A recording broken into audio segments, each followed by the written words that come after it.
नमस्ते दोस्तों। आज हम लोग फिजिक्स का पार्ट 2 क्वेश्चन को डिस्कस करेंगे। क्वेश्चन को देखेंगे भी कि कैसा क्वेश्चन है एग्जाम में पूछा गया है। रेलवे यूथ पब्लिकेशन का बुक है और इसे फिजिक्स केमिस्ट्री बायो तीनों प्लेलिस्ट बना करके अपलोड करेंगे। ऐसे से नए वीडियो देखने के लिए इस चैनल को लाइक शेयर एंड सब्सक्राइब जरूर करें। आज देखिएगा सर, पार्ट 1 में क्वेश्चन नंबर 105 तक हो चुका था। आज क्वेश्चन नंबर 106 से होगा। देखिएगा 106 का पहला क्वेश्चन है सर, 4.2 किलोवाट घंटा बराबर क्या होता है। आपको पहले बताए थे सर, दो अंक का कभी मल्टीप्लाई करना है तो यहाँ पॉइंट हटा दीजिएगा सर, पहले 42 लिख लीजिएगा। उसके बाद देखिएगा कि 1 किलोवाट घंटा बराबर होता है 3.6 गुने 10 की पावर 6 जूल। 10 की पावर 6 जूल सर देखिए सबके लास्ट में है, अब मल्टीप्लाई करना है ना सर। अब देखिएगा 36 भी लिख लीजिए, पॉइंट को छोड़ दीजिएगा।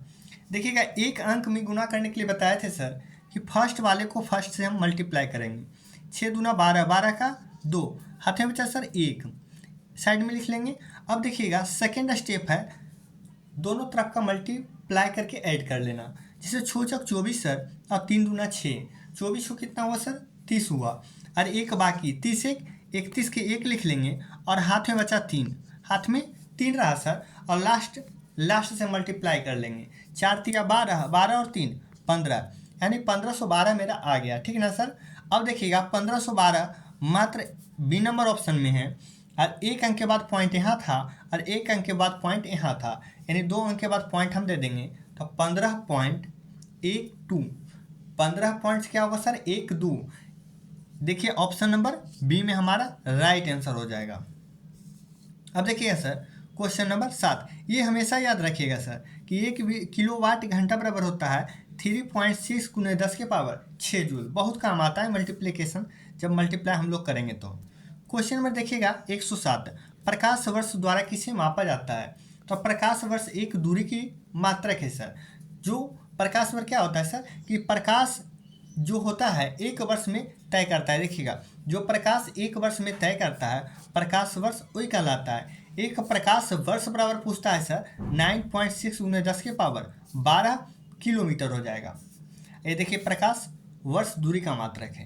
क्वेश्चन नंबर 108 देखिएगा, नैनोमीटर, एक नैनोमीटर बराबर क्या होता है सर 10 के पावर -9 होता है। देखिएगा यहाँ ऑप्शन में गलत दिया हुआ है, डी नहीं होगा सर, क्या होगा बी होगा, 10 के पावर -9 होगा। 10 के पावर 9 क्या होता है सर, तो 10 के पावर 9 क्या होता है गीगा होता है। 10 के पावर 9 क्या होता है सर गीगा होता है। और 10 के पावर 6 कहेगा तो 10 के पावर 6 क्या होता है मेगा होता है। 10 के पावर 6 क्या होता है सर मेगा होता है। 10 के पावर खाली सिर्फ 12 कहेगा तो 12 कहेगा तो टेरा हो जाएगा सर। 10 के पावर सिर्फ 15 कहेगा तो पेटा हो जाएगा। अब देखिएगा और 10 के पावर -9 क्या हो जाएगा सर नैनो हो जाएगा। और 10 के पावर -12 तो ये क्या हो जाएगा +12 तो टेरा होता है सर, और -12 क्या हो जाएगा पिको हो जाएगा। 10 के पावर -12 क्या हो जाएगा सर पिको हो जाएगा। और 10 के पावर +15 आपको पेटा बताए हैं, और 10 के पावर -15 कहेगा तो फेमटो हो जाएगा, ठीक ना सर। आगे चलते हैं। क्वेश्चन नंबर देखिएगा सर 109 में कहता है 1 कूलम प्रति सेकेंड बराबर क्या होता है। तो क्या होता है सर देखिएगा, आवेश क्या है प्रवाह की दर को धारा कहते हैं। आवेश प्रवाह जो होता है सर उसी को दर को क्या कहते हैं धारा कहते हैं। किसी परिपथ में 1 कूलम आवेश को 1 सेकेंड तक प्रवाहित करने पर 1 एम्पीयर धारा प्राप्ति होती है।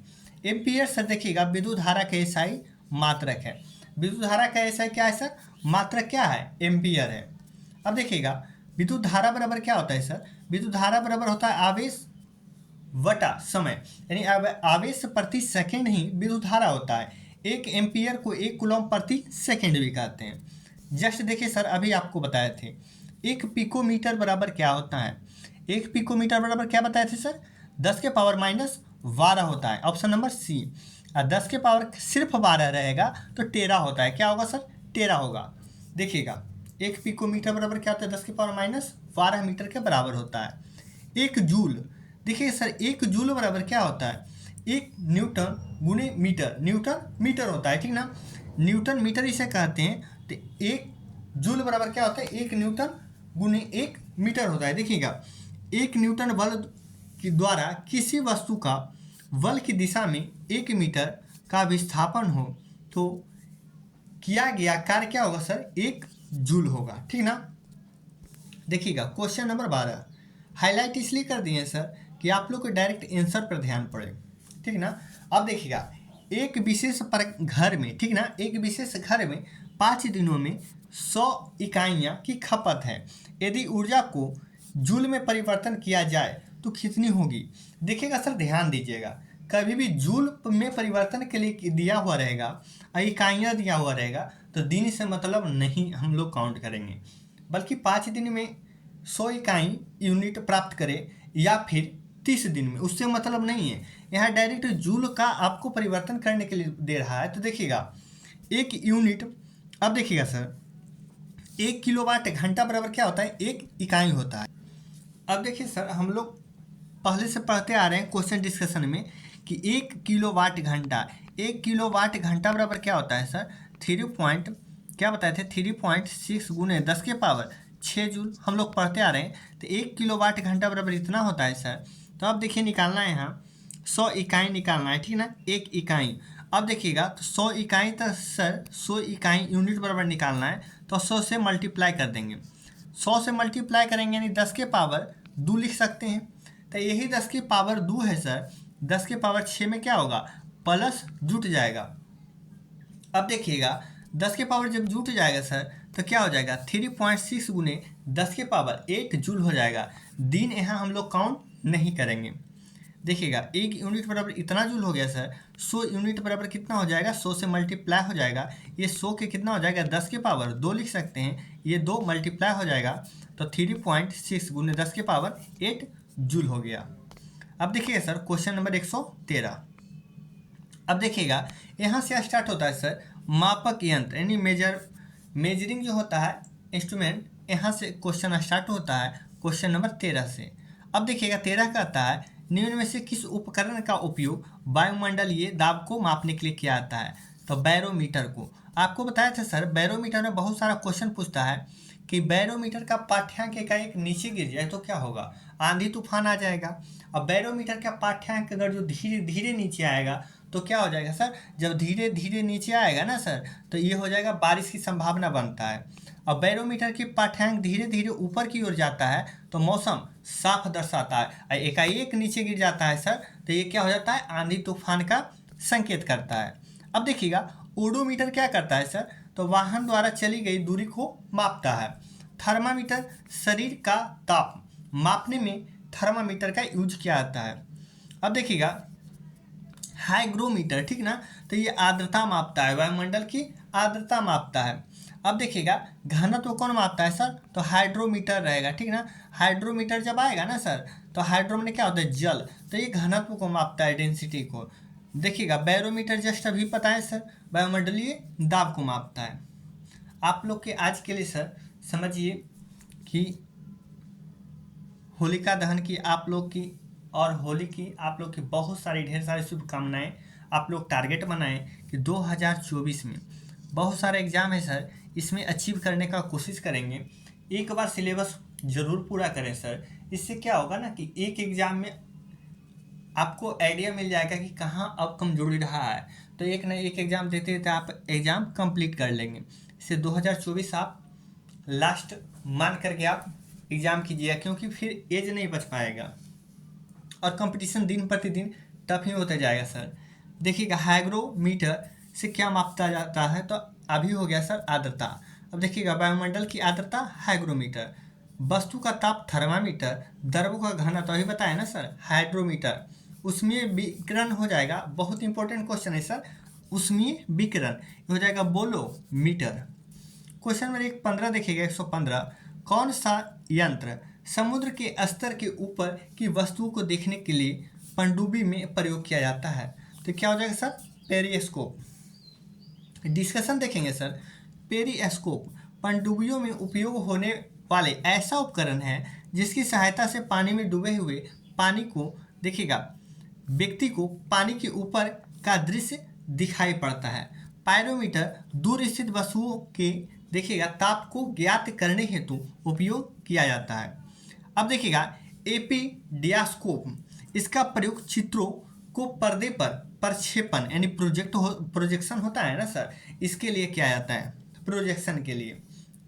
अब देखिएगा ओडोमीटर गाड़ी द्वारा चली गई दूरी को में काम में आता है, मापता है ओडोमीटर गाड़ी द्वारा चली गई दूरी को।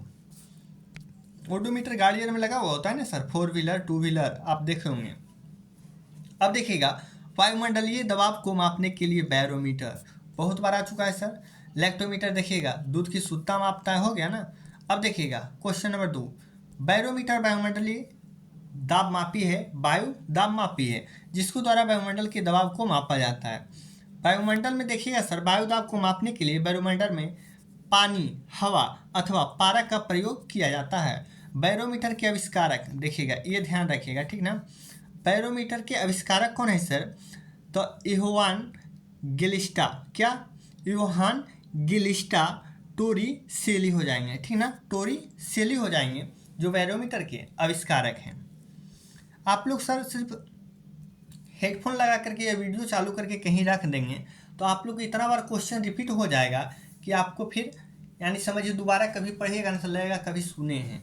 आप लोग वीडियो ज़रूर देखेंगे और दोस्तों में ज़रूर शेयर करें सर, इससे क्या होता है ना कि मेरा हौसला बढ़ता है कि नहीं और अच्छा वीडियो बनाएं। आप लोग के लिए देखिएगा सर कुछ दिन में मैथ और रीजनिंग का टॉपिक बाय टॉपिक यानी शॉर्ट, जो आप मार्केट में पढ़ते होंगे बहुत लॉन्ग उसको शॉर्ट में और आसानी से समझा देंगे आप लोग के लिए, कॉपी पर लिख करके लाएंगे। देखिए क्वेश्चन में 117 निम्नलिखित में से देखिएगा किस उपकरण का उपयोग वायुमंडलीय दाब को मापने के लिए किया जाता है? बैरोमीटर बहुत बार आ गया है। क्वेश्चन नंबर 118 चलेंगे। देखिएगा सूर्य को देखने के लिए किस यंत्र का प्रयोग करते हैं? तो हेलियोस्कोप। अब देखिएगा सूर्य को देखने के लिए हम लोग हेलियोस्कोप यंत्र का प्रयोग किया जाता है। अब देखिए टेलीस्कोप दूरदर्शी का प्रकाशीय उपकरण जिसका प्रयोग दूर स्थित वस्तुओं को देखने के लिए किया जाता है। अल्टीमीटर देखिए सर, अल्टीमीटर ऊंचाई मापक यंत्र है जिसका उपयोग विमानों में किया जाता है। ऑडियोमीटर ध्वनि की तीव्रता को मापता है। और एरोमीटर, ठीक ना, एरोमीटर कौन सा सर? एरोमीटर वायु और देखिएगा गैसों के घनत्व को मापता है। यहाँ हो गया सर अल्टीमीटर हो गया, यहाँ ऑडियोमीटर हो गया, ठीक ना, यहाँ हेलियोस्कोप हो गया। अब देखिए यहाँ टेलीस्कोप हो गया। आप 4-5 चीज़ जान चुके हैं। क्वेश्चन नंबर 119 देखिएगा, यहाँ कहता है विभवांतर को मापने के लिए वोल्ट मीटर का उपयोग करते हैं। अब देखिएगा वोल्ट मीटर के लिए क्या कह रहा है सर, डिस्कशन में देखिए क्या दिया हुआ है कि 1 कूलॉम, ठीक ना, धनात्मक आवेश को विद्युत क्षेत्र में एक बिंदु, ठीक ना, से दूसरे बिंदु तक ले जाने में किए गए कार्य उन बिंदुओं के, कौन? उन बिंदुओं के मध्य विभवांतर कहते हैं, ठीक ना। इसका मात्रक क्या होता है सर? वोल्ट होता है, ठीक ना, क्या होता है? वोल्ट होता है। यह एक अदिश राशि है। अदिश आपको बताया था सर स्केलर क्वांटिटी जिसको इंग्लिश में बोलते हैं। एस में देखिए कहीं दिशा है सर? तो नहीं है। और जबकि देखिएगा स्केलर क्वांटिटी अदिश राशि है जिसमें कोई एस में देखिए दिशा है नहीं है, इसलिए अदिश राशि है। अब देखिए वेक्टर क्वांटिटी वी से लिखा था है ना सर, इसमें देखिएगा दिशा इधर है और इधर है, यानी वेक्टर क्वांटिटी में दिशा है, परिमाण दोनों में है, ठीक ना, लेकिन इसमें दिशा है सदिश राशि में, ठीक ना, और अदिश राशि में सर दिशा नहीं है। और दूसरे तरीका से याद कर सकते हैं अ माने होता है नहीं सर, जैसे समान माने बराबर, असमान माने बराबर नहीं है, यानी अदिश जिसको कहते हैं दिशा नहीं है, परिमाण तो है, लेकिन सदिश राशि में परिमाण और दिशा दोनों है। आप लोग ज़्यादा बार रिपीट करते होंगे सर, लगता होगा कि ज़्यादा बार रिपीट कर रहे हैं, ऐसा कोई बात नहीं, आप लोग देखते रहिए। विभवांतर को मापने के लिए वोल्ट मीटर का उपकरण का प्रयोग हम लोग करते हैं। क्वेश्चन नंबर 120 देखिएगा, विभवांतर को मापने के लिए volt meter. Question number 121 circuit में देखिएगा सर बिजली के प्रवाह का पता लगाने हेतु किस उपकरण का प्रयोग करते हैं? तो गैल्वेनोमीटर का प्रयोग करते हैं। सर्किट में देखिएगा बिजली के प्रवाह का पता लगाने हेतु धारा मापी जिसे गैल्वेनोमीटर कहते हैं, ठीक ना, उपकरण का प्रयोग किया जाता है। यह किसी परिपथ में धारा की उपस्थिति का पता लगाने के लिए प्रयोग किया जाता है। देखिएगा बैरोमीटर अभी जस्ट हुआ है, वायुमंडल के दबाव को मापता है। एनीमोमीटर इसमें हवा का वेग मापा जाता है, एनीमोमीटर हवा का वेग मापा जाता है। लैक्टोमीटर सर दूध की शुद्धता मापा जाता है। क्वेश्चन नंबर 132 देखिएगा, एक सॉफ्ट की आवर्तन गति को निर्धारित करने के लिए किसका इस्तेमाल किया जाता है? तो टैकोमीटर का इस्तेमाल किया जाता है। देखिएगा सॉफ्ट की आवर्तन गति को निर्धारण करने के लिए टैकोमीटर का इस्तेमाल किया जाता है। यह एक वैज्ञानिक उपकरण है जिसका उपयोग वाहनों की घूर्णन गति मापने के लिए किया जाता है। अब देखिएगा स्पीडोमीटर मोटर गाड़ियों की गति मापने का यंत्र है। जो गाड़ी में 110, 180 जो चलते हैं सर फोर व्हीलर में 80 किलोमीटर प्रति घंटा या 60 किलोमीटर प्रति घंटा 30 किलोमीटर प्रति घंटा बताता है, वही है स्पीडोमीटर। एनीमोमीटर पवन का वेग मापता है। क्रोनोमीटर जलयान में देखिएगा सही समय का पता लगाने के लिए क्या आता है, बहुत ही इंपॉर्टेंट है सर क्रोनोमीटर, याद रखिएगा क्रोनोमीटर जलयान में सही समय का पता लगाने के लिए किया जाता है। अब देखिएगा सर क्वेश्चन नंबर 123 कहता है विभव मापी क्या है सर? विभव मापी मूलतः क्या है? तो मापक एक उपकरण है। देखिएगा विभव मापी एक मापक क्या है सर? उपयंत्र है। यह न केवल ठीक ना विभवांतर मापने में उपयोग करती है बल्कि इसकी सहायता से अज्ञात प्रतिरोध तथा विद्युत धारा भी मापता है। क्या सर? यह देखिएगा सहायता में ठीक ना अज्ञात यानी ज्ञात नहीं है प्रतिरोध तथा विद्युत धारा की भी माप करती है। अब देखिएगा इसके अतिरिक्त क्या है, यह सूचक उपयंत्रों का असंशोधन करने के लिए यह बहुत उपयोग में लाया जाता है। क्वेश्चन नंबर 124 देखिएगा। क्वेश्चन नंबर 124 कहता है सर कि इनमें से किस उपकरण का विद्युत धारा मापा जाता है? तो ए मीटर से विद्युत धारा मापा जाता है। अमीटर ठीक ना सर, अमीटर या मीटर देखिएगा, अमीटर या ए मीटर ठीक ना, दोनों एक ही हैं, अमीटर चाहे ए मीटर। किसी परिपथ में किसी शाखा से बहने वाली विद्युत धारा को मापने वाला यंत्र है। बहुत कम मात्रा वाली धाराओं को मापने के लिए मिली अमीटर ठीक ना, मिली अमीटर या माइक्रो अमीटर का प्रयोग करते हैं। याद रखिएगा सर मिली अमीटर या माइक्रो अमीटर का उपयोग करते हैं। क्वेश्चन नंबर 125 एमीटर देखिएगा परिपथ में श्रेणी में संयोजित किया जाता है। तो हाँ इस श्रेणीकरण में किया जाता है। वैद्युत प्रतिरोध होना चाहिए तो ये भी सही है। कम विद्युत खींचता है तो ये भी सही है। अब देखिए सॉल्यूशन इसका है सर कि ए मीटर एक धारा मापक यंत्र है जो परिपथ के श्रेणी में ठीक ना संयोजित किया जाता है। ए मीटर धारा का मापन एम्पियर में करता है। एक आदर्श ए मीटर का आंतरिक प्रतिरोध शून्य होता है। कितना होता है सर? ये इंपॉर्टेंट है ठीक ना कि एक आदर्श ए मीटर का आंतरिक प्रतिरोध क्या होता है? शून्य होता है। तथा आदर्श वोल्ट मीटर का आंतरिक प्रतिरोध क्या होता है? अनंत होता है। ये ध्यान रखिएगा ठीक ना। आदर्श वोल्ट मीटर का आंतरिक प्रतिरोध क्या होता है सर?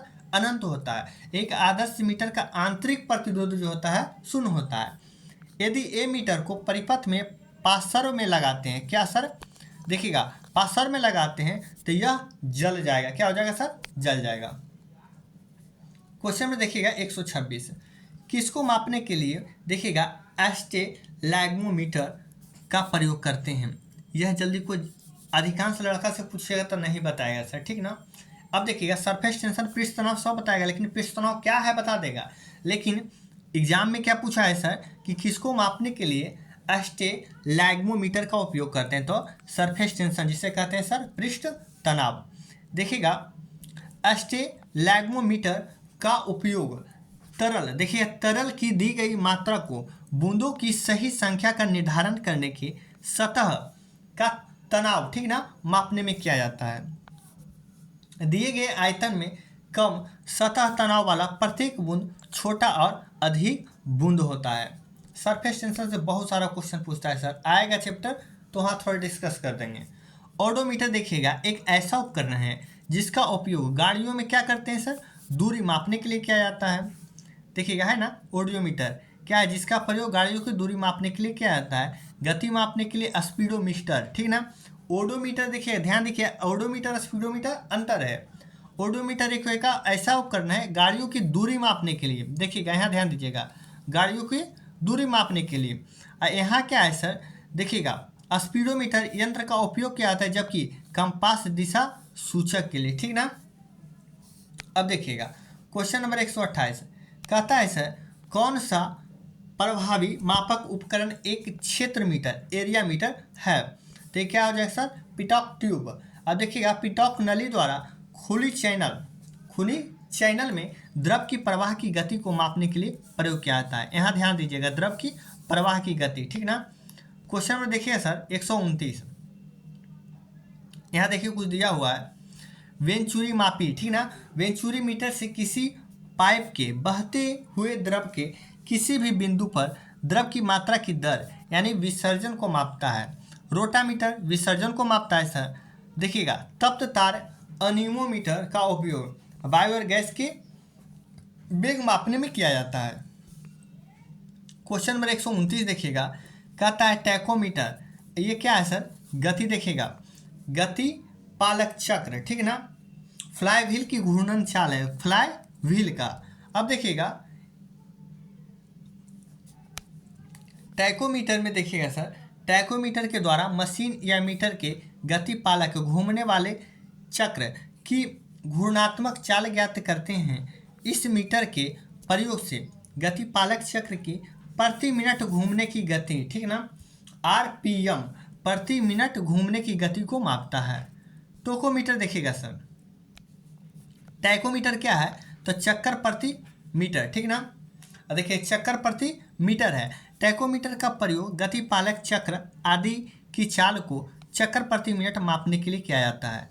क्वेश्चन नंबर 131, मल्टीमीटर में होता क्या है सर? तो मल्टीमीटर में देखिएगा वोल्ट मीटर होता है, करंट मीटर होता है और ओ मीटर होता है। अब देखिए डिस्कशन क्या है, मल्टीमीटर या बहुमापी एक ऐसा उपकरण है जिसमें कई भौतिक राशि मापन करते हैं, जैसे धारा करंट हुआ ना, रेजिस्टेंस जिसे प्रतिरोध कहते हैं, वोल्टता यानी वोल्टेज कहते हैं, और निरंतरता, ठीक ना, कंटिन्यूटी कहते हैं, ठीक ना सर। देखिए आजकल डिजिटल मल्टीमीटर का प्रयोग हो रहा है। क्वेश्चन नंबर 132 देखिएगा, रिक्टर पैमाने के बारे में निम्नलिखित में क्या गलत है? तो देखिए सर, इसे 1935 में चार्ल्स रिक्टर और गुटेनबर्ग द्वारा विकसित किया गया था। एकदम सर, आप ध्यान देखिएगा, डेट भी बहुत बार पूछा है सर। कब? 1935 में। कौन? चार्ल्स रिक्टर और गुटेनबर्ग द्वारा विकसित किया गया। यह एक देखिएगा लघु गणकीय पैमाना है, तो ये भी सही है। यह भूकंपीय देखिएगा उपयोग द्वारा मापा जाता है, तो हाँ सर, रिक्टर स्केल पे मापा जाता है, ठीक है ना। देखिए रिक्टर पैमाने 8 से 9 की तीव्रता की अर्थ हल्का है, नहीं सर, ये गलत है। देखिए सॉल्यूशन क्या है सर, कि 8 से 9 की तीव्रता को उच्च भूकंप की श्रेणी में रखा गया है, ठीक ना। रिक्टर पैमाने का विकास 1935 में जस्ट हुआ। देखिए चार्ल्स रिक्टर और गुटेनबर्ग द्वारा होता है। डिस्कशन देखने में देखिए क्या होता है सर, एक तो क्वेश्चन में पढ़ लिए, एक डिस्कशन में पढ़ लिए, 2 बार तो सुन लिए, और एक कभी अगर जो आपके पास बुक है तो देख सकते हैं, 3 बार 4 बार हो जाएगा सर, और रिपीट ये होते रहेगा बहुत बार। क्वेश्चन देखिए बैरोमीटर कितना बार आ चुका है। देखिएगा 1970 के बाद से भूकंप तीव्रता को मापने के लिए रिक्टर पैमाने के साथ पर आघूर्ण परिमाण पैमाना, ठीक ना, एमएमएस मतलब क्या हो, मूवमेंट मैग्नीट्यूड स्केल का उपयोग किया जाना लगा है। रिक्टर पैमाने का पूरा नाम रिक्टर परीक्षण क्या है सर? परिमाण परीक्षण पैमाना है। क्या? रिक्टर परिमाण परीक्षण पैमाना है। यह एक लघु गणकीय पैमाना है। क्वेश्चन नंबर 133 देखेंगे, तरल पदार्थ के घनत्व को मापने के लिए हाइड्रोमीटर का उपयोग करते हैं। 134 नंबर देखिएगा सर, 134 से पहले डिस्कशन है हाइड्रोमीटर, ठीक ना। ये द्रव के आपेक्षिक घनत्व ज्ञात करता है, जबकि आर्द्रमापी जिसे हाइग्रोमीटर की सहायता से वायुमंडल की आर्द्रता को मापते हैं। फाइडोमीटर समुद्र की गहराई मापते हैं सर। हिप्सोमीटर का उपयोग समुद्र तल से ऊंचाई ज्ञात करने के लिए क्या आता है? देखिए हिप्सोमीटर क्या हो गया? समुद्र की ऊंचाई मापने के लिए। अब देखिएगा फाइडोमीटर क्या होगा सर? समुद्र की गहराई मापने के लिए। अब देखिएगा ये क्या है? हाइग्रोमीटर, ये क्या है? आर्द्रता को मापता है, वायुमंडलीय आर्द्रता को। और हाइड्रोमीटर, ठीक ना, हाइड्रो में बहुत दिक्कत होता है सर, ठीक ना। अब देखिएगा क्या हो गया? अपेक्षिक घनत्व को मापता है हाइड्रोमीटर। हाइड्रो में जल होता है, ठीक ना सर, हाइड्रो में जल। क्वेश्चन नंबर 134, पानी के अंदर की वस्तुओं का पता लगाने के लिए किस यंत्र का उपयोग किया जाता है? तो सोनार का। सोनार का बहुत बार पूछा है सर कि इसका फुल फॉर्म क्या होता है, ठीक ना। इसका उपयोग पानी के अंदर वस्तुओं का पता लगाने के लिए किया जाता है। और सबसे इम्पोर्टेंट क्या है सर इसका फुल फॉर्म? तो क्या होता है? साउंड नेविगेशन एंड रैंगिंग, ठीक ना, बहुत इंपॉर्टेंट है।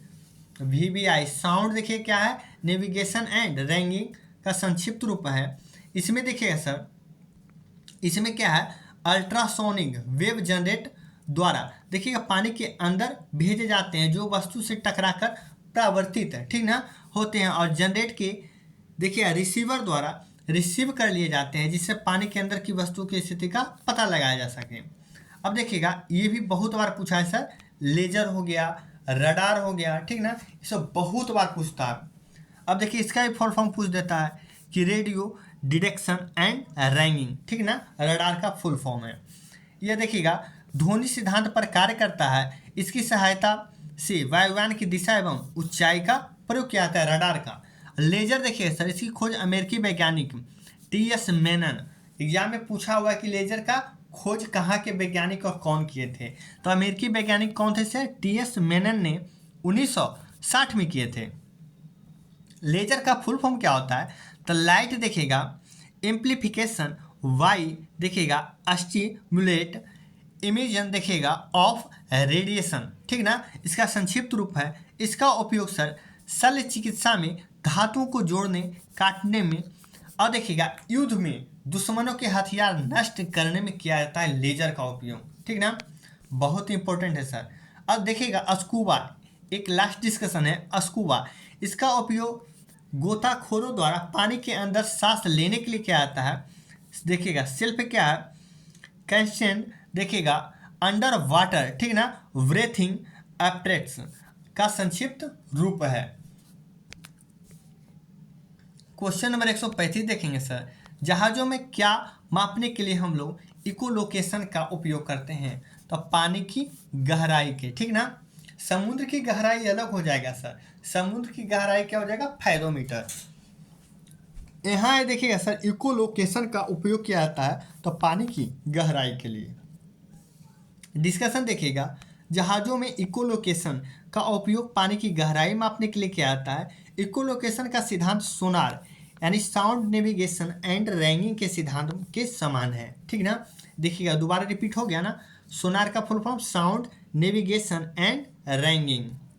क्वेश्चन नंबर 136, दूध के घनत्व लैक्टोमीटर, इसका शुद्धता जो होता है सर, दूध का घनत्व जो मापता है, शुद्धता घनत्व, ठीक ना, शुद्धता क्या मापता है, उसका डेंसिटी ही मापता है लैक्टोमीटर।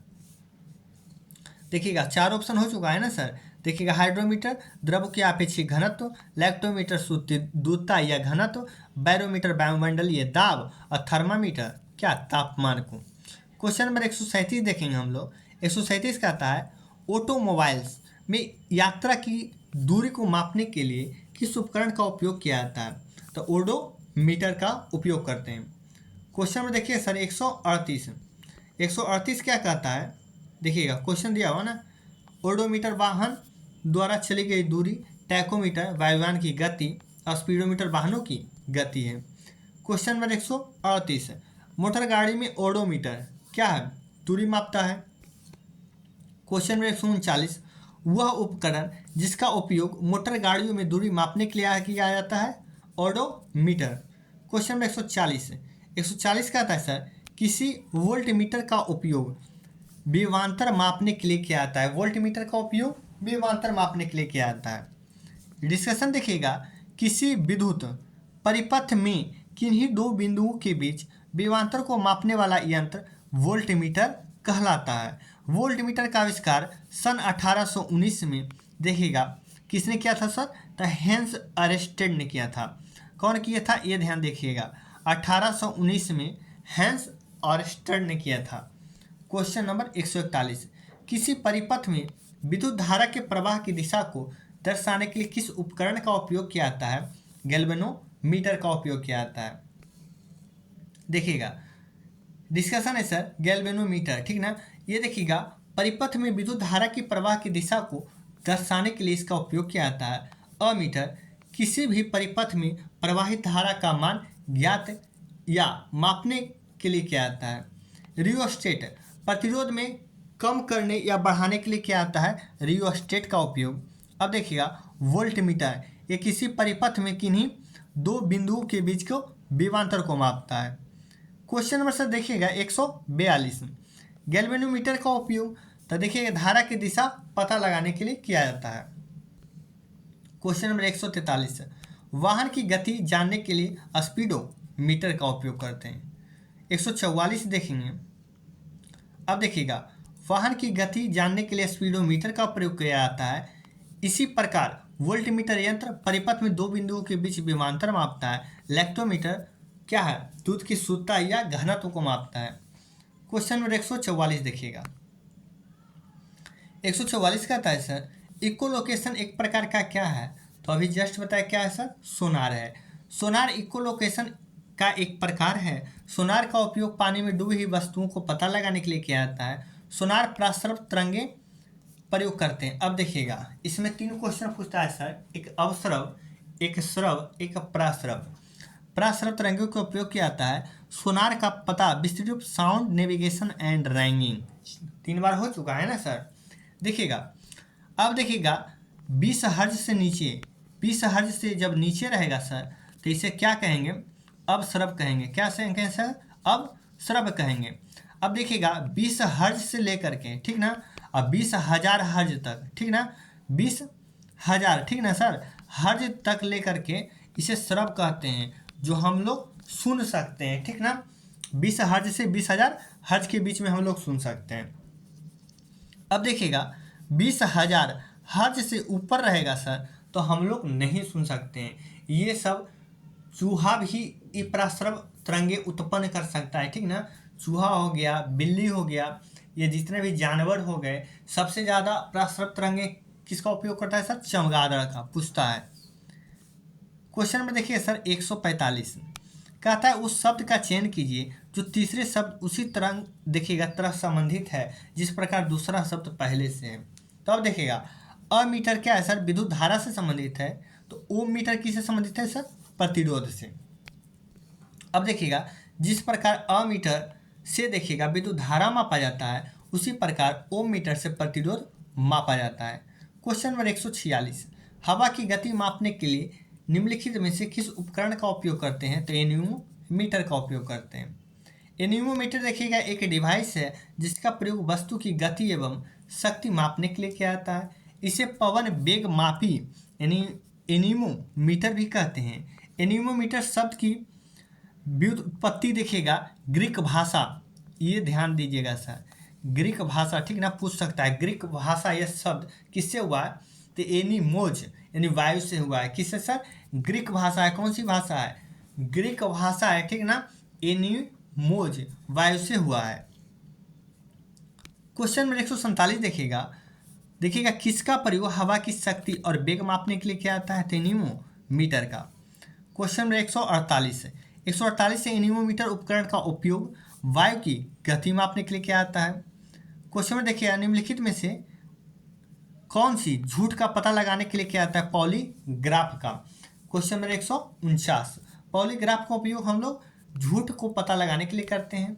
डिस्कशन देखिएगा, पॉलीग्राफ देखिएगा सर क्या है, ये कहता है मशीन का उपयोग हम झूठ पकड़ने के लिए किया जाता है। ये लाइन डिटेक्टर, ठीक ना, के नाम से जाना जाता है, लाई डिटेक्टर के नाम से जाना जाता है, अर्थात लाई डिटेक्टर उपकरण का पॉलीग्राफी के रूप में जाना जाता है। इसकी खोज देखिएगा कौन सर, जॉन ऑस्टन लार्सन। कौन, जॉन ऑस्टन लार्सन ने 1981 ईस्वी के आसपास किए थे। अपराध की जांच करने के नार्को टेस्ट के नाम से जाना जाता है, ठीक है ना, नार्को टेस्ट के नाम से। बहुत सारा आप न्यूज़ में सुने होंगे सर कि इसको किया सर, यानी कि समझिए काट के फेंक दिया या क्या वो क्या, सुने हैं ना न्यूज़ में, तो उसको हम नार्को टेस्ट करते हैं, ठीक ना, जांच करने के लिए। अपराध की जांच जो होता है उसको हम नार्को टेस्ट के नाम से जानते हैं। अब देखिए सर क्वेश्चन नंबर 150 कहता है कि लाई डिटेक्टर, ठीक ना, उपकरण को किसके रूप में जाना जाता है, तो पॉलीग्राफी यानी पॉलीग्राफ या ग्राफी। क्वेश्चन नंबर 151, भट्टियों जैसे अपेक्षाकृत उच्च तापमान मापने के लिए किस यंत्र का उपयोग करते हैं, तो पायरोमीटर का। अब देखिएगा पायरोमीटर सर उच्च ताप की माप करने वाले यंत्र है। जब किसी वस्तु का तापमान बहुत अधिक होता है तो उसे इसके ताप का मापक सामान्य तापमापी में ज्ञात नहीं करते हैं या किया जा सकता है। पैरोमीटर एक ग्रीक शब्द है। कैसा शब्द है सर? एक ग्रीक शब्द है जो दो शब्दों से मिलकर के बना हुआ है। एक पैरो जिसका मतलब होता है अधिक तापमान, एक मीटर जिसका मतलब होता है आग का मापन। क्या सर? आग का मापन, ठीक ना। अब देखिएगा यहाँ से हो गया सर भौतिक राशियाँ, ठीक ना, फिजिकल क्वांटिटी। अब देखिएगा अदिश और सदिश यहाँ से चालू हो जाएगा। यहीं से आप एक चीज जान लीजिए सर, अदिश, ठीक ना। आपको शुरू में ही बताए थे स्केलर क्वांटिटी जिसका देखिए कोई दिशा उषा नहीं है, ठीक ना। एक होता है सदिश राशि। क्या होता है सर? सदिश राशि, जिसे इंग्लिश में कहते हैं वेक्टर क्वांटिटी। इसमें देखिए दिशा है और परिमाण तो दोनों में होता है। अब देखिएगा 152 नंबर क्वेश्चन, निम्नलिखित में से कौन सी अदिश राशि है? तो द्रव्यमान क्या है सर? अदिश, इसका कोई दिशा नहीं है, बल्कि संवेग हो गया, वेग हो गया, बल हो गया, सभी में दिशा है। अब देखिए कहा जाता है सर कि अधिकांश जिसमें व लगा हुआ हो, अधिकांश क्या होता है? सदिश राशि होता है, 90% से ऊपर। देखिएगा द्रव्यमान एक अदिश राशि है। ये भौतिक राशि है जिसमें केवल परिमाण होता है, दिशा नहीं होता, अदिश राशि कहलाता है। जैसे लंबाई हो गया, दूरी हो गया, द्रव्यमान हो गया, समय हो गया, क्षेत्रफल, आयतन, कार्य, चाल, आवेश। सदिश राशियाँ जिसमें परिमाण के साथ साथ दिशा भी होता है। देखिएगा परिमाण के साथ साथ सर दिशा भी होता है, ऐसे वेक्टर क्वांटिटी, और इसको स्केलर क्वांटिटी कहते हैं। जिसे देखिएगा वेग, त्वरण, बल, भार, संवेग, विस्थापन, अधिकांश में देखिएगा सर वो आता है ना, देखिएगा अधिकांश में। क्वेश्चन नंबर 153 देखिएगा। अब देखिएगा किसका केवल परिमाण और दिशा नहीं होता है, ठीक ना। तो देखिए कार्य का क्या होता है सर? परिमाण होता है लेकिन दिशा नहीं होता है कि आप कार्य किस दिशा में कर रहे हैं। अब देखिएगा क्वेश्चन नंबर 154, निम्नलिखित में से किसमें केवल परिमाण होता है? केवल परिमाण किसमें सर? अदिश राशि में होता है जो कार्य है। क्वेश्चन नंबर 155 देखिएगा इनमें से कौन सी राशि सदिश नहीं है? यानी सदिश नहीं है तो क्या है सर? अदिश है, ठीक ना। तो देखिएगा बल, आग, घूर्ण क्या है? सदिश है। त्वरण भी सदिश है। विस्थापन, वे शक्ति क्या है? अदिश है। आप ऑप्शन से छाट दीजिए, ठीक ना सर। देखिएगा जिस भौतिक राशि में परिमाण तथा दिशा दोनों होता है उसे सदिश राशियाँ कहते हैं। जैसे बल, संवेग, भार, विस्थापन, त्वरण, बल, आघूर्ण, ठीक ना। जबकि ऊर्जा, विद्युत धारा, दूरी, समय, शक्ति, द्रव्यमान अदिश राशियाँ हैं। क्वेश्चन में देखिएगा 156 कहता है निम्न में से देखिएगा कौन सी एक वेक्टर क्वांटिटी है? वेक्टर, अब देख लीजिएगा सर वेक्टर, यहाँ इंग्लिश दिया, यहाँ तो हिंदी नहीं है सर। तो वेक्टर क्वांटिटी भी से लिखा आता है, इसमें देखिए सर दिशा भी है और परिमाण भी है, ठीक ना। तो देखिएगा अब कहता है वेक्टर क्वांटिटी नहीं है, यानी स्केलर क्वांटिटी यानी अदिश राशि खोजना है। तो देखिए आवेग एक सदिश राशि है, ठीक ना सर। बल का गुणत्व भी देखिएगा, विस्थापन भी देखिएगा, ये सब क्या है? वेक्टर क्वांटिटी है। और देखिएगा विद्युत प्रवाह, विद्युत प्रवाह क्या है? वेक्टर क्वांटिटी नहीं है। जिसका भौतिक राशि में परिमाण तथा दिशा दोनों होता है वह क्या कहलाता है सर? वेक्टर क्वांटिटी कहलाता है, सदिश राशि, ठीक ना। जैसे वेग, बल, संवेग, जिन राशियों में सिर्फ परिमाण होता है अदिश राशि, जैसे चाल, दूरी, द्रव्यमान, आयतन। क्वेश्चन नंबर 157, एक वेक्टर राशि देखिएगा कि परिमाण और दिशा दोनों होते हैं जबकि अदिश राशि में केवल परिमाण होता है और दिशा नहीं होता है। अदिश राशि कौन सी है? तो दाब क्या है सर? एक अदिश राशि है। देखिएगा दाब एक अदिश राशि है क्योंकि इसे परिमाण तो पाया जाता है पर दिशा नहीं पाया जाता है। बल, विस्थापन देखिए संवेग सदिश राशि है, ठीक ना, क्योंकि दिशा और परिमाण दोनों हैं। क्वेश्चन नंबर 158 देखिएगा सबसे उचित विकल्प चुने। संवेग में क्या होता है? संवेग में क्या सर? तो देखिएगा संवेग एक क्या है? वेक्टर क्वांटिटी है, इसमें परिमाण और दिशा दोनों है, ठीक ना। देखिएगा वही लिखा हुआ है, परिमाण और दिशा दोनों है क्योंकि संवेग एक सदिश राशि है। क्वेश्चन नंबर 159 देखिएगा सदिश यानी वेक्टर राशि, देखिए है ना सदिश यानी वेक्टर राशि का उदाहरण क्या है? तो वेग हो जाएगा सर, सदिश राशि का उदाहरण। देखिएगा जिसे व्यक्त करने के लिए परिमाण और दिशा की दोनों की जरूरत होती है सदिश राशि कहलाती है। इससे वेग, विस्थापन, त्वरण, जबकि द्रव्यमान, ताप, लंबाई, चाल एक अदिश राशि है। क्वेश्चन नंबर 160 देखेंगे सर, एक सदिश राशि में परिमाण और दिशा दोनों होते हैं जबकि अदिश राशि में केवल परिमाण और दिशा नहीं होता है। सदिश राशि कौन है, यानी वेक्टर क्वांटिटी। तो एक विस्थापन एक क्या है सर, सदिश राशि है। बल्कि देखिए ऊर्जा, गति, कार्य, ये सब क्या है, अदिश राशि है। देखिएगा, जिन भौतिक राशि में परिमाण होता है परंतु दिशा नहीं होता है, अदिश हो गया। जिसमें परिमाण और दिशा दोनों होते हैं वो क्या होते हैं, सदिश राशि। जैसे विस्थापन एक सदिश राशि है, बल्कि कार्य, ऊर्जा, गति एक अदिश राशि है। सदिश अदिश सुनते सुनते लगेगा कि अब कितना जल्दी खत्म हो जाए। देखिए सर, क्वेश्चन नंबर 161, कौन सी एक वेक्टर क्वांटिटी है, यानी क्या वेक्टर क्वांटिटी में सदिश राशि वेग है सर। देखिएगा वही चीज़ फिर लिखा हुआ है सर कि परिमाण, देखिएगा जिसमें परिमाण के साथ साथ दिशा होता है, सदिश राशि कहलाती है। जैसे विस्थापन, वेग, त्वरण, बल, भार, आवेग, विद्युत संवेग, यही सब है। अदिश राशि देखिएगा जिसमें क्या होता है सर, केवल परिमाण होता है ना, केवल परिमाण होता है, मैग्नीट्यूड होता है, दिशा नहीं होता है। अदिश राशि कहलाती है जिससे द्रव्यमान, दूरी, समय, चाल, दाब, कार्य, शक्ति, ताप, आयतन, विभव आदि। क्वेश्चन में देखेंगे 162, इसमें कहता है किस जोड़ी की दिशा हमेशा एक समान होती है। ये बहुत बार एग्जाम में पूछा है सर, ठीक है ना। अब देखिएगा दिशा समान होती है तो बल और त्वरण का, ठीक ना सर, इसका डिस्कशन देखिएगा। बल तथा त्वरण की दिशा हमेशा एक समान होती है जो भौतिक राशियों की परिमाण और दिशा दोनों निहित होती है, जिसे सदिश राशि कहते हैं।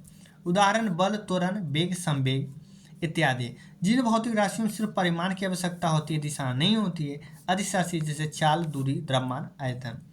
ये बहुत बार पूछा है सर कि कौन सा जोड़ा बताइए सदिश राशि है, कौन सा जोड़ा का यूनिट सेम है, ये बहुत बार पूछा है 2018 में। कुछ राशियों भौतिक गुण के दर्शाने के लिए उनमें परिमाण के साथ साथ दिशा भी निर्दिष्ट की जाती है। इस प्रकार की भौतिक राशि को क्या कहते हैं, सदिश राशि, जिसे इंग्लिश में वेक्टर क्वांटिटी कहते हैं।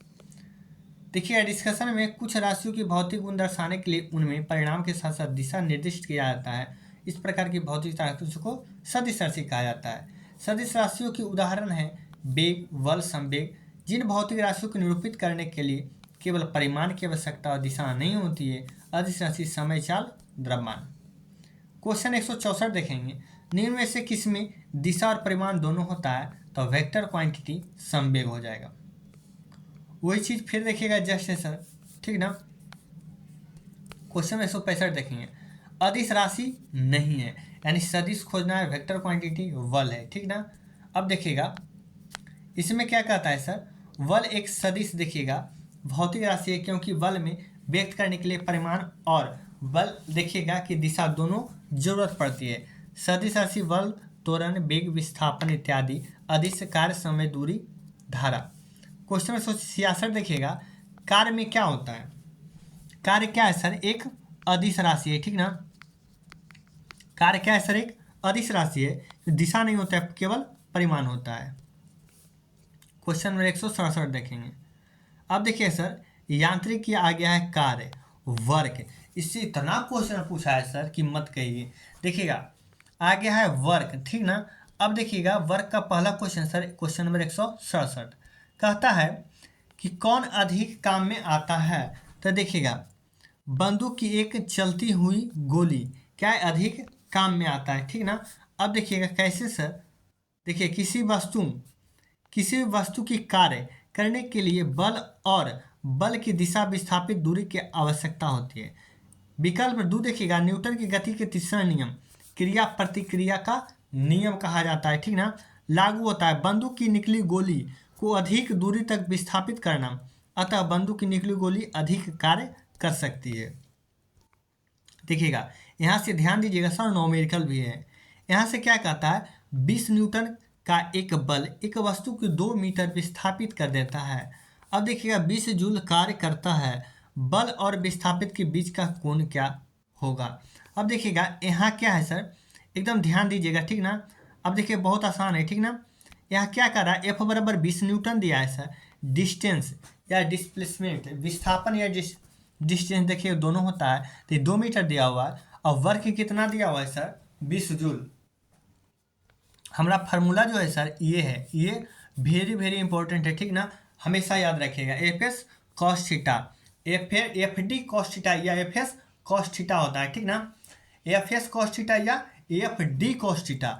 अब देखिएगा कार्य दिया हुआ है ना सर, वर्ग 20 जूल, कार्य के जगह पर कार्य लिख दिए। एफ कितना दिया हुआ है, बल यानी 20 न्यूटन लिख दिए। और मीटर डिस्प्लेसमेंट या दूरी कितना, 2 मीटर। और कॉस थीटा, ठीक ना सर। अब देखिएगा 20 से 20 क्या हो जाएगा सर, कट जाएगा, ठीक ना। यहाँ कुछ नहीं तो एक, यहाँ 2 कॉस थीटा, कॉस थीटा रहेगा सर तो 1/2। और कॉस 1/2 का मान कितना होता है सर, 60 डिग्री, ठीक ना। तो आंसर इसका क्या हो जाएगा सर, देखिएगा इसका विस्थापन के बीच का कोण कितना हो जाएगा, 60 डिग्री हो जाएगा। क्वेश्चन नंबर 169 देखिएगा। एक देखिएगा पोर्टल जमीन से 12 केजी सामान उठाता है और उसे जमीन में 1.5 मीटर ऊपर अपने सिर पर रखता है। सामान उसके देखिएगा द्वारा किया गया कार्य की गणना करें। अब देखिएगा सर यहाँ जी बराबर बोला है 10 मीटर पर सेकेंड लेने के लिए, ठीक ना। अब यहाँ देखिएगा वही आ गया। तो देखिएगा एक क्या होता है सर, पोटेंशियल एनर्जी, एक होता है काइनेटिक एनर्जी। गतिज ऊर्जा कहेगा सर तो इसका क्या होता है फॉर्मूला, हाफ mv²। यहाँ क्या होता है सर, देखिए जमीन से उठाता है तो पोटेंशियल एनर्जी पूछेगा। तो ये पोटेंशियल एनर्जी mgh, mg मतलब भार हो गया सर, h मतलब ऊंचाई हो गया। अब देखिएगा भार पूछा है ना सर, तो अब देखिएगा m कितना है, m देखिएगा उठाता है तो मास कितना है सर, 12 केजी है। m कितना हो गया, 12 केजी। और जी आपको लेने के लिए बोला है 10 मीटर पर सेकेंड और हाइट देखिएगा 1.5 मीटर। अब देखिएगा इसे मल्टीप्लाई कर देंगे सर तो देखिएगा 12 दही के 120 हो जाएगा, ठीक ना। 12 दही का 120 अगुने 1.5, इसे 15/10 भी बोल सकते हैं, 1 0 से 1 0 खत्म। और देखिएगा 15 दही के 150 और 15 दूनी 30, 180 जूल हो गया। कितना हो गया सर, देखिएगा 180 जूल हो गया। क्वेश्चन नंबर 170 देखेंगे। कहता है यदि एक हवाई जहाज 4000 मीटर की दूरी तय करता है और किया गया कार्य 20,000 जूल है तो लागू किया गया बल क्या होगा। अब देखिएगा सर यहाँ गौर से देखिएगा, किया गया कार्य बल गुने क्या होता है, कार्य बराबर बल गुने दूरी होता है। कार्य सर 20,000 है और बल हमको निकालना है और दूरी कितना है, 4000 मीटर। अब देखिएगा इससे कट गया सर तो 3 0 से 3 0 कट गया और 4 से कट गया सर 5 बार में, यानी 5 न्यूटन का बल लगा हमें। क्वेश्चन नंबर देखिएगा 171। कहता है जमीन से ऊपर एक बिंदु पर किसी वस्तु की गुरुत्वीय स्थितिज ऊर्जा को किसमें किए गए कार्यों के रूप में परिभाषित करते हैं। क्वेश्चन नंबर देखिएगा तो कहता है इसके गुरुत्व के विपरीत जमीन से उस बिंदु पर उठाने के लिए किया जाता है। डिस्कशन देखिए सर, कहता है जमीन के ऊपर एक बिंदु पर किसी वस्तु की गुरुत्वीय स्थिति ऊर्जा को गुरुत्वाकर्षण के विपरीत जमीन से उस बिंदु पर उठाने में किए गए कार्यों के रूप में परिभाषित किया जाता है। Question number 172। 172 क्या देखेंगे सर, 1 केजी की वस्तु को 10 मीटर की ऊंची तक उठाया जाता है, गुरुत्वीय बल द्वारा किया गया कार्य क्या होगा। तो अभी जस्ट बोले कार्य बराबर क्या हो जाए सर, mgh। और मास देखिए सर 1 केजी हो गया तो 1 केजी हो गया, हाइट 10 मीटर हो गया और जी का मान यहाँ जस्ट लिख दिया है कि 9.8, या लिख देगा सर कि 10 मीटर पर सेकेंड लेना है, ठीक ना, प्रति सेकेंड स्क्वायर होता है। और यही जाता है तो क्या होता है सर, एक बार ऐसे भी दिया हुआ रहेगा, ठीक ना, 9.8 मीटर एस लिख करके -2 ऊपर लगा हुआ रहेगा, ठीक ना। अगर जो ऐसे नहीं रहा तो यही ऊपर जाता है तो माइनस में हो जाता है। देखिएगा mgh, तो अब सर क्या होगा, सबका मल्टीप्लाई कर देंगे, क्या होगा, मल्टीप्लाई कर देंगे। अब देखिएगा w बराबर mgh, m देखिएगा सर m का कितना हो गया 1 केजी, g आपको 9.8 कहा था और h कितना 10 मीटर। अब देखिएगा यहाँ से 10 आ जाएगा सर और 10 से 10 कट जाएगा, ठीक ना, तो कितना बच गया 98 जूल हो जाएगा। इतना हार्ड नहीं रहता है सर, ठीक ना। लगता है न्यूमेरिकल सुन करके आधा स्टूडेंट लगता है बाप बहुत हार्ड होगा, लेकिन उतना हार्ड भी नहीं है। आप देख रहे होंगे विस्थापन देखिएगा बल की दिशा में विपरीत हो तो कार्य क्या होगा सर, ऋणात्मक होगा, क्या होगा, निगेटिव होगा, ठीक ना, -98 जूल हो जाएगा। अब देखिएगा एक कुली जमीन से 20 केजी का सामान उठाता है और उसके जमीन पर से देखिएगा 2 मीटर ऊपर अपने सिर पर रखता है। सामान उसके द्वारा किया गया काम की गणना करें। अब देखिएगा यहाँ आप देख लीजिएगा सर क्या होता है, देखिएगा आप तो जान रहे हैं कार्य बराबर क्या होता है mgh। अब देखिएगा एम आपका कितना 20 kg, जी 10 मीटर प्रति सेकेंड स्क्वायर, ऊंचाई 2 मीटर। अब देखिएगा गुना कर दीजिएगा सर, तो 20 दूना 40, ठीक ना, 40 देंगे 400 क्या हो जाएगा, जूल हो जाएगा। क्वेश्चन नंबर 174 चलेंगे। जब कोई वस्तु द्वारा की दिशा में 1 मीटर की दूरी पर 1 न्यूटन बल के द्वारा चलती है तो किए गए कार्य की मात्रा क्या होगा। अब देखिएगा ये बढ़िया क्वेश्चन है सर। इसमें देखिएगा क्या कहता है, इसमें कह रहा है देखिएगा F बराबर 1 न्यूटन फोर्स लगा, डिस्प्लेसमेंट या डिस्टेंस कितना 1 मीटर सर, वर्क आपको पूछ रहा है। तो W बराबर एफ डी हो जाएगा। कौन पूछता तो एफ डी कॉस थीटा या एफ एस कॉस थीटा, ठीक ना। कार्य बराबर बल गुने बल की दिशा में विस्थापित, ठीक ना। तो 1 और गुना कितना हो गया सर 1, यानी 1 गुना क्या होता है 1 ही होता है। कार्य कितना हो गया सर 1 जूल हो गया। क्वेश्चन नंबर 175 कहता है 10 किलोग्राम वजन वाले सूटकेस को ऊपर एक प्लेटफॉर्म पर खड़े यात्री द्वारा किया गया कार्य क्या होगा। तो देखिएगा सर कभी भी सर एक भी चीज हो जाएगा, यानी खड़ा तो है लेकिन क्या कर रहा है, कुछ नहीं कर रहा है, तो एक भी चीज जीरो हो जाएगा तो सभी क्या हो जाएगा मल्टीप्लाई जीरो हो जाएगा। आप जानते होंगे जीरो से किसी अंक में गुना करेंगे तो जीरो हो जाएगा। तो देखिएगा कार्य बराबर बल गुने बल की दिशा में विस्थापित। अब देखिए कार्य क्या हो जाएगा सर, बल तो क्या है mgh। अब देखिएगा वजन मास लिया हुआ है सर 10 kg, लेकिन सूटकेस उठाकर प्लेटफॉर्म पर खड़ी है, तो बल की दिशा में विस्थापित क्या है जीरो है, कुछ विस्थापित होबे नहीं किया है। तो नहीं होगा तो उस समय क्या हम लेंगे सर जीरो, और जब एक भी जीरो हो जाएगा तो पूरा कार्य मेरा क्या हो गया जीरो हो गया। क्वेश्चन पूछता है सर, क्वेश्चन पूछता है ना कि एक मान के चलिए दीवार में कोई व्यक्ति धक्का दे रहा है दिन भर से और दीवार में कोई परिवर्तन नहीं हुआ तो उसके द्वारा किया गया कार्य क्या होता है सर, तो वो भी जीरो होता है। देखिए 4 किलोग्राम द्रव्यमान की एक वस्तु क्षैतिज दिशा में 5 मीटर प्रति सेकेंड, ठीक ना, की गति से बढ़ रही है। इसकी गति 10 मीटर प्रति सेकेंड तक बढ़ाने के लिए इस पर किया गया कार्य कितना होगा। अब देखिए सर यहाँ से देखिएगा कह रहा है मास देखिए कितना हो गया सर 4 किलोग्राम, प्रारंभिक वेग, ठीक ना। अब देखिए यू से भी सूचित करते हैं, यहाँ v1 से सूचित करते हैं, ठीक ना, 5 मीटर पर सेकेंड। यहाँ देखिएगा अंतिम वेग यानी v2 10 मीटर प्रति सेकेंड। वस्तु की गति 5 मीटर प्रति सेकेंड से 10 मीटर प्रति सेकेंड बढ़ जाते हेतु वस्तु किया गया कार्य गतिज ऊर्जा में क्या होगा सर, वृद्धि के बराबर होगा। अभी जस्ट बताया था गति ऊर्जा क्या होता है sir, half M V square, ठीक ना। क्या होता है यहाँ देखिए सूत्र नहीं ना दिया है सर, क्या होता है हाफ, ठीक ना, एम वी स्क्वायर होता है। अब देखिएगा हाफ के तो यहाँ हो ही गया, एम जो मास मेरा दिया हुआ है सर 4 kg, वी स्क्वायर, ठीक ना, वी स्क्वायर तो 10 का स्क्वायर, अंतिम वेग माइनस क्या प्रारंभिक वेग, तो देखिएगा 10 के स्क्वायर सर और माइनस 5 के स्क्वायर, देखिएगा 100 माइनस कितना होगा 25 है, यानी यहाँ हो गया सर 75। और देखिएगा ये 2 से 2 कट गया, 2 आ जाएगा तो 75 गुना कितना हो जाएगा सर 150 जूल हो जाएगा। क्वेश्चन नंबर 177 क्या कहता है सर, 0.1 किलोग्राम की वजन की एक गेंद को स्थिर स्थिति से गिराया जाता है। जब वह 2 मीटर की दूरी में गिरता है तो गुरुत्वीय त्वरण बल के लगाने वाले कार्य का कितना होगा।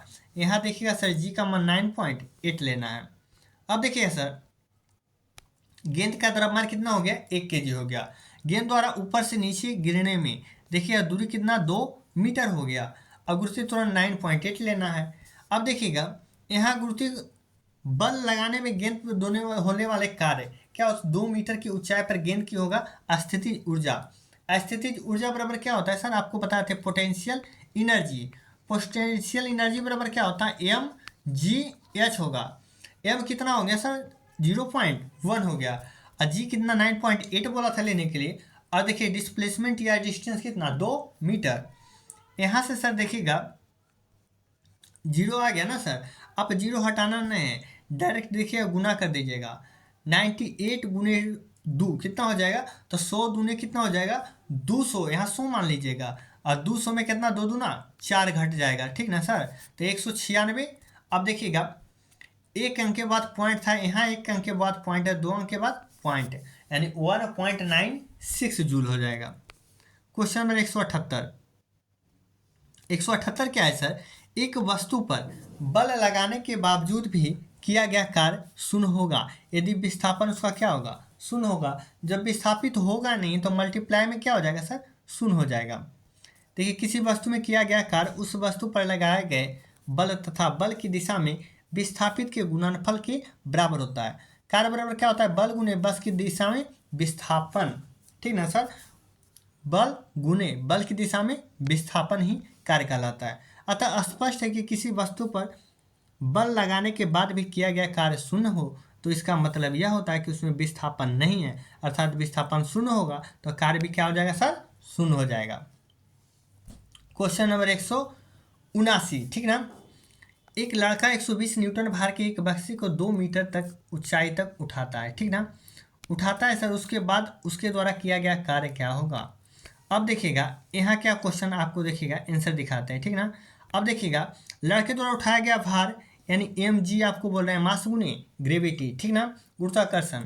अब देखिए दोनों मिलाकर के 120 न्यूटन दिया हुआ है और ऊंचाई क्या है सर, 2 मीटर। तो mgh आप जानते हैं, तो mg दिया हुआ 120 और h 2 मीटर यानी 240 जूल।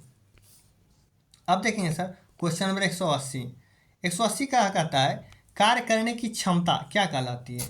तो कार्य करने की क्षमता क्या कहलाती है सर, ऊर्जा।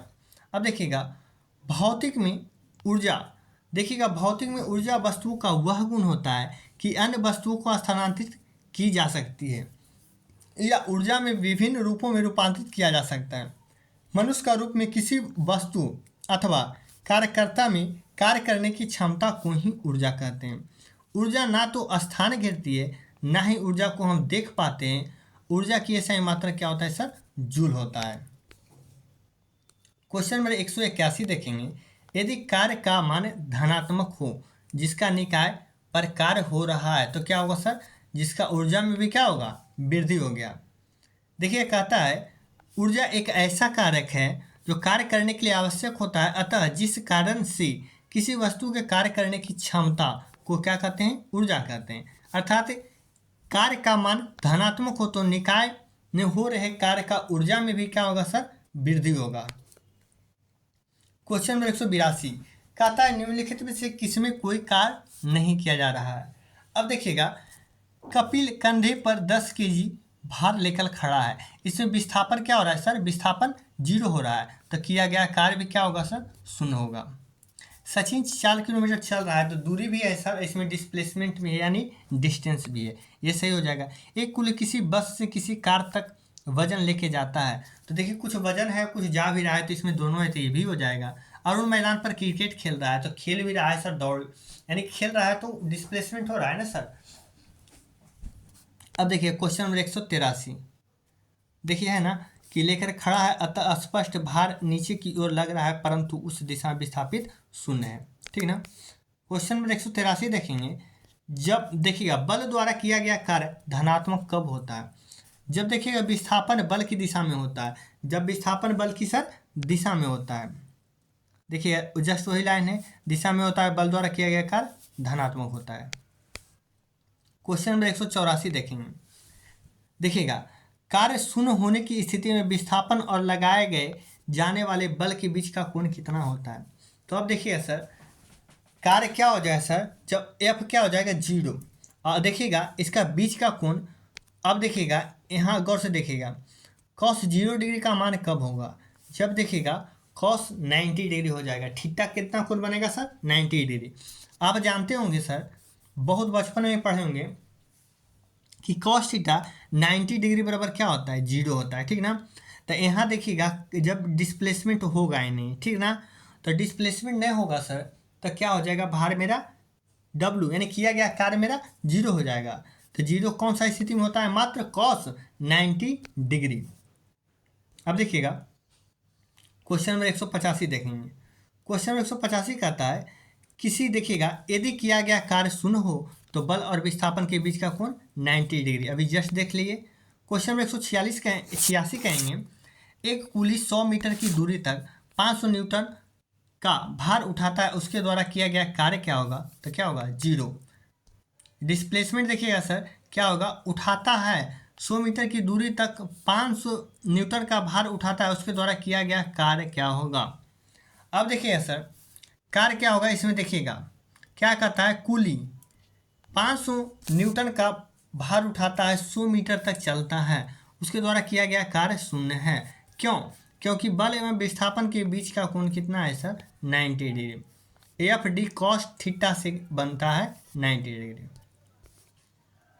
क्वेश्चन नंबर देखिएगा 187, निम्नलिखित में से किस मामले में कोई कार्य नहीं हो रहा है। एक पवन चक्की कुएं से पानी निकाल रही है, तो इसमें तो होगा ही सर। एक कंधा अपनी पीठ पर, देखिए गधा, एक गधा अपनी पीठ पर वजन लेकर चल रहा है, ये 90 डिग्री हो जाएगा। तो 90 डिग्री क्या होता है सरकार, 0 होता है, देखिएगा है ना। ये क्या हो गया, एफ एस, देखिएगा कॉस 90 डिग्री का मान क्या हो जाएगा सर, 0 होगा, क्योंकि यहाँ देखिएगा वस्तु और विस्थापन वाले कार्य की दिशा लंबवत होती है। क्वेश्चन नंबर 188 देखेंगे, 20 न्यूटन बल किसी वस्तु देखिएगा पर कार्य कर रहा है, वस्तु बल की दिशा में 4 मीटर की माध्यम से विस्थापित की जा रही है। अब क्या होगा, तो यहाँ देखिएगा सर क्या होगा कि आप देखिएगा बल क्या हो गया 20 न्यूटन, विस्थापन 4 मीटर। अब देखिए किया गया कार्य W F D cos theta, देखिएगा तो यहाँ तो कॉस थीटा नहीं बनाना है क्योंकि हमको कोण निकालना ही नहीं है, तो डायरेक्ट एफ डी लगा देंगे, ठीक ना। अब देखिएगा डब्ल्यू बराबर एफ कितना दिया हुआ है, बल 20 न्यूटन, और डी यानी डिस्प्लेसमेंट या डिस्टेंस जो भी रहेगा सर 4 मीटर, तो 20/80 जूल हो जाएगा। क्वेश्चन नंबर 189, एक मजदूर देखिएगा भूमि से 15 केजी का सामान लेता है, उससे भूमि को 1 पॉइंट यानी 1 मीटर ऊपर अपने सिर पर रखता है, उसके द्वारा समान किए गए कार्य क्या होगा। अब देखिएगा इसमें क्या है सर, आप देखिएगा इसमें कहता है, देखिए भार कितना, वो 15 केजी हो गया, वस्तु की भूमि से ऊंचाई 1 मीटर हो गया, गुरुत्वाकर्षण 10 मीटर प्रति सेकेंड लेना है। तो कार्य बराबर क्या होता है, एम जी एच, एम देखिए इतना, जी हो गया 10, एच कितना हो गया 1 मीटर, 15 देंगे 150 जूल हो जाएगा, ठीक ना सर। अब देखिएगा क्वेश्चन नंबर 190 कहता है कार्य होता क्या है, तो कार्य होता है यदि ऊर्जा है, ऊर्जा रहेगा तब ना कार्य होगा सर। देखिएगा कार्य करने की क्षमता, कार्य करने की क्षमता को क्या कहते हैं सर, ऊर्जा कहते हैं। इससे स्पष्ट है किसी वस्तु में ऊर्जा है तो वह वस्तु कार्य कर सकता है। कार्य में केवल परिमाण होता है, कोई दिशा नहीं होता है। ऊर्जा और कार्य दोनों का मात्रा क्या आता है सर, जूल है। ये बार बार पूछता है ऊर्जा और कार्य, देखिए हाईलाइट कर लीजिएगा, ऊर्जा और कार्य का ऐसे मात्रा क्या होता है, जूल होता है। 1 जूल कार्य करने के लिए आवश्यक ऊर्जा का मात्रा 1 जूल होती है। ऊर्जा का बड़ा मात्रा किलो जूल है, ठीक ना, जिसको 1 किलो जूल बराबर क्या होता है, 1000 जूल होता है। क्वेश्चन नंबर 191, जब विस्थापन प्रयुक्त बल की दिशा में लंबवत हो तो बल द्वारा किया गया कार्य क्या होगा, 0 होगा, ठीक ना। F D cos theta 90 degree, cos 90 degree का मान 0, क्योंकि सर विस्थापन में प्रयुक्त दिशा की अनुदिश प्रयुक्त थीटा बराबर 0 हो तो अधिकतम, तथा यदि विस्थापन बल की दिशा में विपरीत करे तो क्या होगा, ऋणात्मक होगा। अब देखिएगा 192 कहता है किसी वस्तु की किया गया कार्य निम्नलिखित में से किस पर निर्भर नहीं करता है, तो वस्तु के द्रव्यमान पर निर्भर नहीं करता है। डिस्कशन देखिएगा, किसी वस्तु पर किसी किया गया कार्य वस्तु के द्रव्यमान पर निर्भर नहीं करता है। भौतिक में कार्य का अर्थ देखिए, निम्नतम बल लगाकर किसी वस्तु के बल की दिशा में विस्थापित करने की क्रिया कहलाती है। इस प्रकार कार्य बराबर क्या होता है सर, तो इस प्रकार कार्य बराबर बल अगुने देखिएगा बल की दिशा में विस्थापन। कार्य का परिभाषा स्पष्ट है, किसी वस्तु पर किया गया कार्य बल तथा विस्थापन पर निर्भर होता है, न कि वस्तु के द्रव्यमान पर। क्वेश्चन नंबर 193 देखेंगे, किसी वस्तु पर किया गया कार्य निम्न में से किस पर निर्भर नहीं करता है, तो वस्तु के द्रव्यमान पे। क्वेश्चन नंबर 194 देखेंगे, किसी वस्तु पर किया गया कार्य निम्नलिखित में से किस पर निर्भर नहीं करता है। कितना बार दिया हुआ है बोलिए, वस्तु के द्रव्यमान पे, वस्तु के द्रव्यमान पे। 195 क्या है सर, निम्नलिखित में से कौन अधिक कार्य कर सकता है, तो एक चली हुई गोली, जो न्यूटन क्या थर्ड लॉ है, क्रिया प्रतिक्रिया का नियम। अब देखिएगा 196 कहता है सर, देखिएगा अन्य विकल्प में प्रयुक्त वेग का मान कम है, लेकिन चली हुई गोली के अधिक वेग है कारण गति ऊर्जा का मान औरों से अधिक होगा अतः कार्य अधिकतम होगा। 196 कहता है एक मजदूर 10 केजी का सामान भूमि से उठाकर 1.2 मीटर ऊपर अपने सिर पर रखता है। उसके द्वारा सामान पर देखिएगा किए गए काम की गणना करें। जी बराबर 10 मीटर पर सेकेंड। अब देखिएगा यहाँ भी क्या ले लेंगे सर, तो गुरुत्वीय त्वरण देखिए दिया हुआ है, तो कार्य बराबर mgh। एम देखिएगा मास को कहते हैं 10 हो गया, और देखिएगा ऊंचाई यहाँ हो गया सर 1.2 मीटर, ठीक ना। और गुरुत्वीय त्वरण कितना लेना है 10। अब देखिएगा यहाँ पॉइंट हटा देंगे सर, तो नीचे 10 जाएगा, 10 से 10 खत्म, 12 देंगे 20 से 120 जूल हो जाएगा। क्वेश्चन नंबर 97 देखिएगा कार्य कहलाता क्या है, तो बल गुने विस्थापन ही क्या कहलाता है, कार्य कहता है। देखिए कार्य बराबर बल गुने विस्थापन, किसी वस्तु किए गए कार्य का माप बल तथा बल की दिशा में विस्थापन का गुणनफल होता है। देखिए कार्य का मात्रक होता है न्यूटन मीटर, अर्थात क्या होता है अथवा जूल कहते हैं, यह एक अदिश राशि है। किसी वस्तु द्वारा किया गया कार्य 56 जूल है और उस पर देखिएगा लगाया गया बल 7 न्यूटन का है, तो देखिए विस्थापन क्या होगा। अब देखिएगा सर यहाँ अपोजिट पूछा है, आप देखेंगे क्या है, तो इसमें आप देखिएगा कि प्रश्नानुसार देखिएगा W यहाँ बता दिया है, कार्य कितना है सर 56 जूल है, विस्थापन आपको पूछ रहा है, ठीक ना, और बल 7 न्यूटन है। अब जान रहे कार्य बराबर क्या होता है, बल गुने विस्थापन होता है। अब देखिएगा तो विस्थापन यहाँ कांस्टेंट हो जाएगा सर, यहाँ रख लेंगे तो बल कहाँ नीचे आ जाएगा, कार्य बटा बल, तो कार्य 56 जूल और बल कितना 7 न्यूटन, तो 7 × 56 8 मीटर का क्या होगा सर विस्थापन होगा। क्वेश्चन नंबर 199 कहता है कि देखिएगा 10 न्यूटन का बल किसी वस्तु पर कार्य कर रहा है, वस्तु बल की दिशा में 5 मीटर विस्थापित होती है, तो किया गया कार्य क्या होता है। देखिए कार्य बराबर बल गुने बल की दिशा में विस्थापन। अब बल देखिएगा सर कितना है, तो 10 न्यूटन का बल है, तो 10 अगुने 5 मीटर का विस्थापन है, 10 × 5 = 50 जूल। अब देख क्वेश्चन नंबर 200, इसमें कह रहा है किसी वस्तु द्वारा किया गया कार्य निर्भर करता है, तो विस्थापन पे एकदम करता है, बल और विस्थापन के बीच का कोण पे एकदम करता है। देखिएगा प्रयुक्त बल पर करता है, लेकिन बार बार पूछा है वस्तु के द्रव्यमान पर निर्भर नहीं करता है।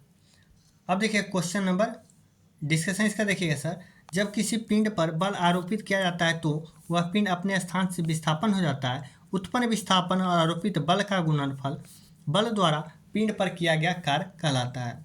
आप लोग सर कमेंट में करके बताएंगे हमको कि सरकारी बुक 9th और 10th का जो है उसका डिस्कशन करवा दें, question by question 9th 10th का, या फिर एसके झा का एक 6 to 12th आया है ऑब्जेक्टिव बुक साइंस का NCERT बेस्ड, उसका करवा दें। ये जरूर बताइएगा दोनों में से कि कौन करवा दें, दोनों हमारे पास है, जो कहेंगे सो किया जाएगा।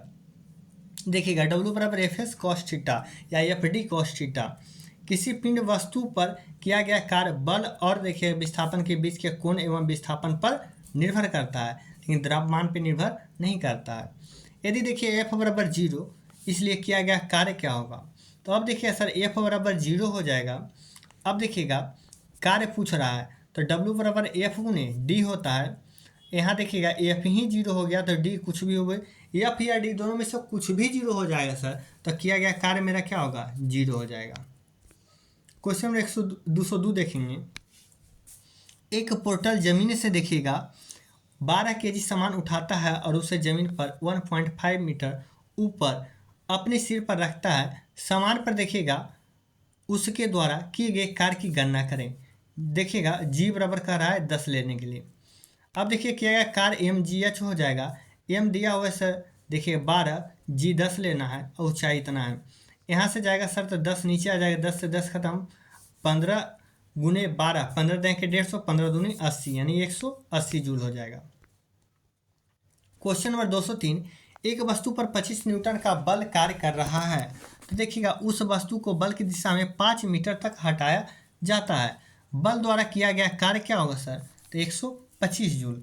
कैसे होगा सर, देखिएगा क्योंकि F बराबर 25 न्यूटन है और डिस्प्लेसमेंट देखिएगा यानी विस्थापन 5 मीटर है, W बराबर F गुने D, 25 25 से 125 जूल हो जाएगा।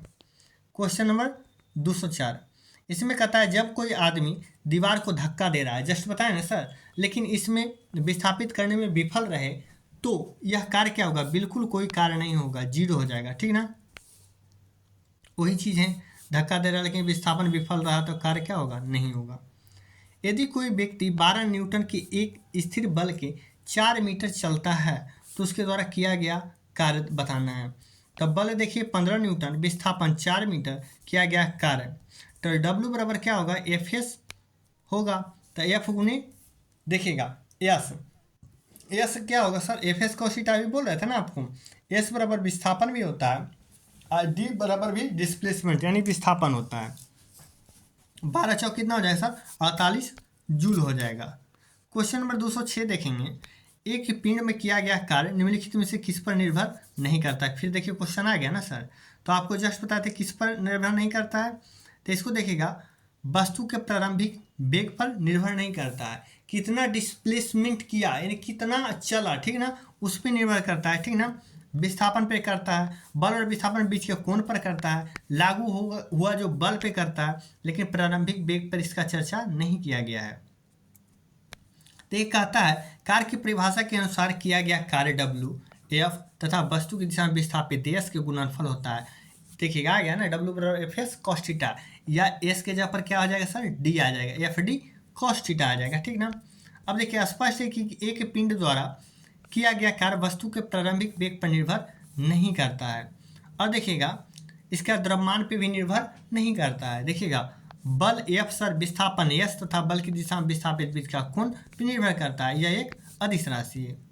क्वेश्चन नंबर 207, किसी वस्तु पर किया गया कार्य किस पे निर्भर नहीं करता है। तो वस्तु के आरंभिक वेग और क्या सर, एक और बताए थे क्या, द्रव्यमान पे, किस चीज पे, द्रव्यमान पे निर्भर नहीं करता है।